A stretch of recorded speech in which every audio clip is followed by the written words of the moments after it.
Exercice supplémentaire, on vous demande de calculer le domaine de la fonction f de x. Notre fonction, c'est racine de x carré plus x moins 2 sur racine de 4 moins x carré. Première chose à faire, les conditions d'existence. Alors ici, on va avoir deux conditions d'existence. Pourquoi? Parce qu'on a racine sur racine. La première condition d'existence, on va prendre la racine du numérateur. Donc, l'intérieur de la racine, x carré plus x moins 2, doit être positif, plus grand ou égal à 0. On a une deuxième racine, donc et. L'intérieur de la racine doit être positif, donc plus grand ou égal à 0. Et comme on est au dénominateur, ça doit être différent de 0. Donc, on peut directement mettre que 4 moins x carré doit être strictement positif. Donc maintenant, on va résoudre les deux inégalités et après les smatcher. Donc le premier, x carré plus x moins 2 plus grand ou égal à 0, delta. Ça me donne b carré 1 moins 4 a 1 c moins 2, donc plus 4 fois 2. Donc ça me fait 8 plus 1, ça me fait 9.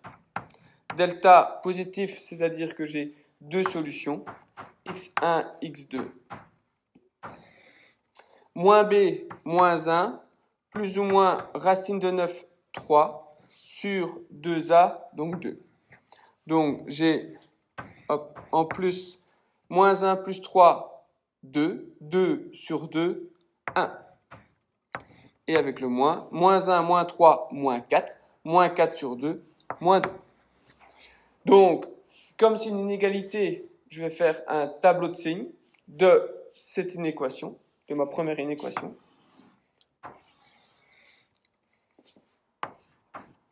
Donc, je vais mettre x carré plus x moins 2. Je mets mes zéros par ordre croissant, donc moins 2, 1.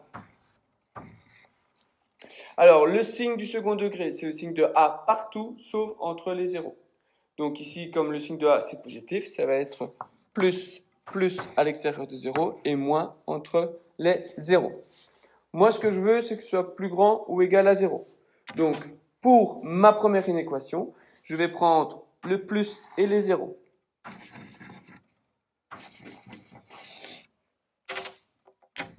Et donc, je ne prends pas le reste.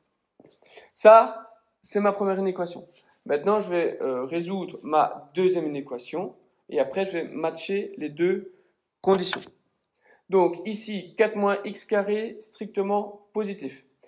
Je peux écrire comme x carré strictement plus petit que 4. Donc, si je veux ça, je peux directement penser, quand j'enlève le carré, ça me fait 2. Donc, x doit être plus petit que 2. Mais attention, on doit penser au négatif. Donc, ça veut dire plus grand que moins 2. Quand je prends le négatif, je dois changer l'égalité.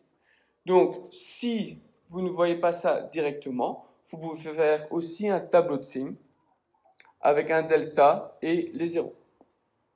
Donc, ici, je sais que x doit être entre moins 2 et 2, et je dois être plus petit que moins 2 et plus grand que 1. Donc, ce que je peux faire, c'est l'autoroute des solutions.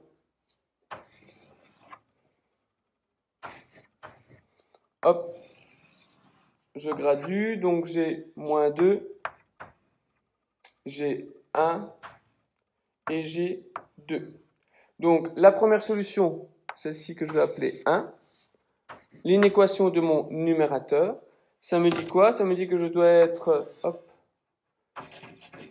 je peux prendre plus petit que moins 2 et plus grand que 1, et le reste, je ne prends pas. Ma deuxième inéquation, c'est-à-dire l'inéquation du dénominateur, que j'ai appelé 2, je sais que x doit être entre moins 2 et 2. Donc, je ne prends pas ce qui est avant moins 2. Je ne prends pas moins 2 vu que c'est strictement. Je prends entre moins 2 et 2. Je ne prends pas 2 et je ne prends pas tout ce qui est après 2. Alors, quand j'ai ça, je regarde comme si j'étais une voiture et que je dois traverser un carrefour avec les deux feux verts, puisqu'on ne passe pas au rouge. C'est-à-dire, je peux passer où? Ici, ça ne passe pas, ça ne passe pas, ça ne passe pas, ça passe jusqu'ici, où on ne prend pas vu que c'est rouge, et après, ça ne passe plus. Donc, je peux conclure que les solutions, je commence en 1, où je prends 1, et je vais jusqu'en 2, où je ne prends pas 2.